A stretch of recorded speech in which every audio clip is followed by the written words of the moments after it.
చర్చికి వచ్చే వాళ్ళ మెంటాలిటీ కొంతమంది ఎట్టుంటుందో తెలుసా? చర్చికి వచ్చానంటే నేను పెత్తనం చేయాలా. అయ్యగారు కూడా, అక్క కూడా, నేను సిట్ అంటే సిట్టు, స్టాండ్ అంటే స్టాండ్, నా చేతిలో రిమోట్ కంట్రోల్ అయి ఉండాలా. చర్చిలో నా పెత్తనం నడవాలా. ఆ పెత్తనం ఏదన్నా ఉంటే ఇంట్లో చేయి, ఇంట్లో చేసుకొని పిల్లల్ని సరిగ్గా పెంచుకో. అది చేత కాదు. సంఘానికి వచ్చా నేను పెద్ద అంటారు. ప్రతోడు చర్చిలో పెత్తనం చేయాలనుకుంటాడు. చివరికి ఇంట్లో భార్య చేత సీపిరి కట్టతో కొట్టించుకునేవాడు కూడా చర్చికి వచ్చి అంటాడు నేను పులే అంటాడు.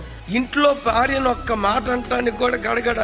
ఆ బ్యాచ్ కూడా నేను పులి అంటాడు. అరే ఎక్కడ సెల్లని రూపాయి ఇక్కడ పెత్తనం చేయాలని చూస్తుందండి. దేనికి పనికిరానోడు చర్చికి వచ్చా నేను పెద్ద, నేను పెద్ద.